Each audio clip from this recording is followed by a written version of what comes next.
This year's Independence Day celebrations were held under the theme A Brighter Tomorrow and a Prosperous Motherland. Due to the COVID-19 pandemic, this year's Independence Day celebrations were held in accordance with health guidelines. The Inspector General of Police, commanders of the three armed forces and the Secretary of Defence were the first to arrive at the Independence Square. After the arrival of the leader of the opposition, Sajith Premadasa, and former President Maithripala Sirisena, the Speaker of Parliament and the Prime Minister arrived at the occasion.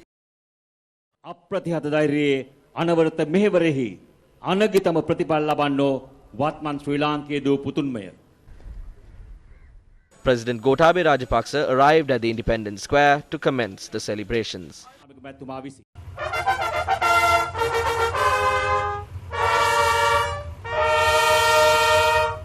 එදා මාතෘ භූමිය වෙනුවෙන් රණවිරුක ලෙස කටයුතු කරමින්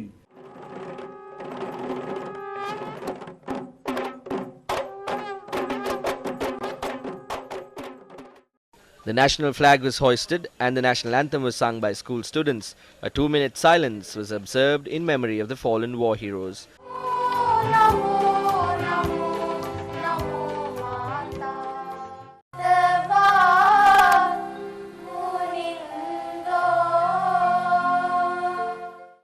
A guard of honor and a 21-gun salute was awarded to the president.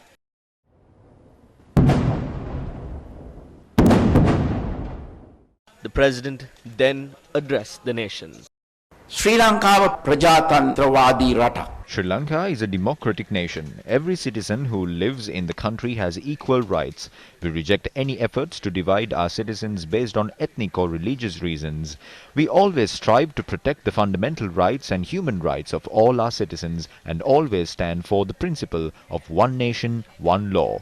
I have advised the Attorney General's Department to swiftly act upon matters that have caused great concern to the public, such as the April 21st attack and the central bank bond scam.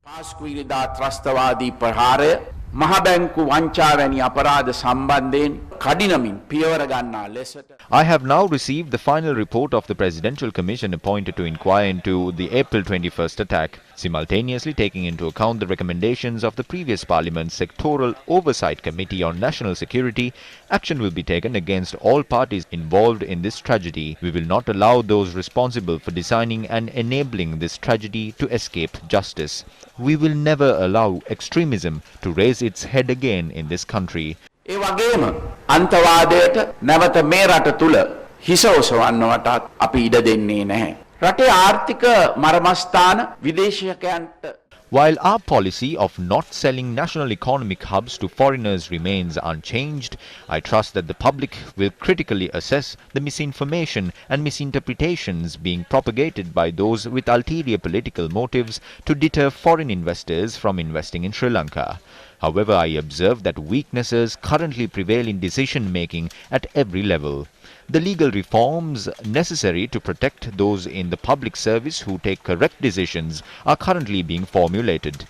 I therefore request all those in positions of authority to ease the limitations and practices that obstruct the general public through the state administration. මහජනතාවට බාධාකාරී වන සීමාවන් සහ ක්‍රමවේදයන් ලිහිල් කරගනිමින් රාජ්‍ය යාන්ත්‍රණය ක්‍රියාත්මක කරන ලෙස වගකිය යුතු සියලු දෙනාගෙන් මම ඉල්ලා සිටිනවා. රාජ්‍ය පාලනය තුල We are setting an example to eradicate corruption and waste in the public administration. We will not be lenient on anyone who is found guilty of corruption or waste. However, one of the difficulties we face in preventing corruption is the indirect support given willingly or unwillingly by the public to such activities. I request the general public not to encourage corruption either directly or indirectly. In his address to the nation, the president extended an open invitation to the public.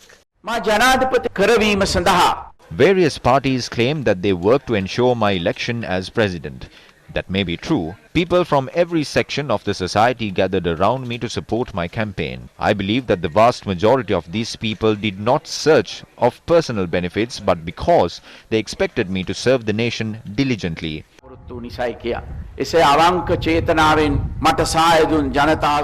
I am always prepared to fulfill the genuine expectations of the public that supported me with honest intent. However, I will never take decisions that will damage the country and to please those who seek gains for themselves personally or for their business. What we require today is the support of citizens with a positive vision, who love their country, who contribute to the society, and who do not make fair criticism but offers practical solutions to the issues we face. I therefore once again request all the citizens of this country to think positively and join with us to build the future for all our children. I am the leader that you searched for. I will discharge the responsibility you have entrusted to me with commitment and dedication. ඔබ මට බාර දුන් වගකීම මම නොපිරිහෙලා ඉටු කරනවා.